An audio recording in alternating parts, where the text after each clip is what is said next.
RAB atau rancangan anggaran biaya adalah perhitungan biaya total pembangunan didasarkan gambar sebuah bangunan. Di dalamnya berisi spesifikasi, pekerjaan konstruksi, serta berbagai hal yang menyangkut kegiatan di lapangan.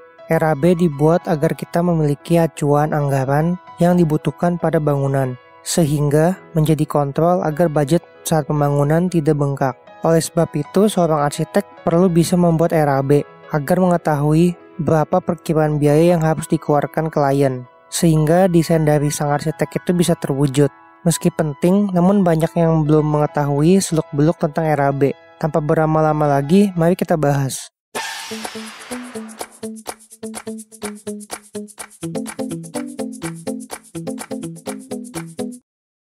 Jadi, kenapa sih kita harus mengerti perhitungan RAB? Karena dengan adanya rancangan anggaran biaya, maka akan menjadi acuan untuk perkiraan dana bagi klien. Sehingga meskipun RAB ini tidak 100% tepat, tetapi setidaknya kita punya prediksi kisaran angka yang harus dikeluarkan nanti saat memulai suatu pembangunan. Jika sudah pernah atau beberapa kali membuat RAB, maka kita akan tahu sebenarnya desain kita ini itu berada di kisaran berapa biaya pembangunannya. Karena jika kita suatu hari nanti mendapatkan proyek yang serupa konsepnya, maka kita sudah tahu nih berapa sih perkiraan biayanya, karena kan konsepnya sama. Kemudian menunjukkan bahwa kita adalah seorang profesional. Coba dibayangin nih, kalau klien bertanya, berapa kira-kira harga pembangunan desain kita? Namun kitanya tidak bisa menjawab, pasti akan terlihat kurang profesional. Klien akan lebih yakin jika kita bisa menjelaskan, karena dimanapun kita berada, pasti uang adalah hal yang penting. Tidak mungkin kan klien mau membangun tanpa tahu perkiraan biaya yang harus mereka keluarkan. Menghitung RAB membuat kita bisa hemat, dalam arti karena kita sudah punya guideline, kita bisa memilih material dan bisa tahu batasan kita dalam perancang. Dengan begitu, pasti kita bisa lebih hemat. Hal ini sangat baik ya. Memang sih, kalau nggak ada guideline-nya itu, kita bebas. Namun arsitek itu kan tidak hanya merancang desain yang bagus, tetapi desain tersebut juga harus bisa dibangun sesuai dengan konteks,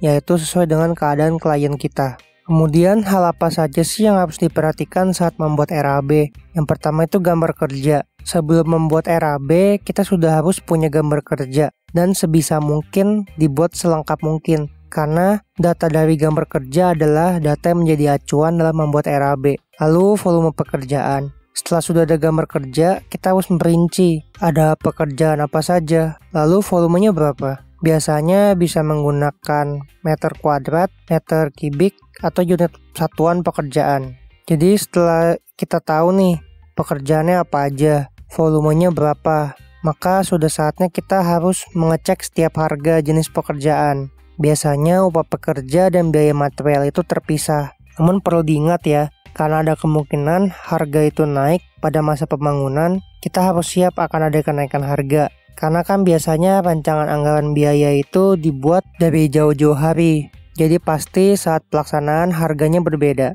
Kemudian perhatikan juga nih, harga di setiap daerah itu berbeda-beda, tergantung di mana lokasi proyek kalian. Yang terakhir, harga satuan itu dikali dengan volume, maka akan menghasilkan jumlah biaya pekerjaan. Jika sudah, maka tinggal dibuat total, kemudian dibuat rekapitulasinya, sehingga didapat biaya total pembangunan proyek. Oke, sampai di sini dulu pembahasan saya. Semoga pembahasan singkat ini bisa memberi manfaat. Sekian dan terima kasih.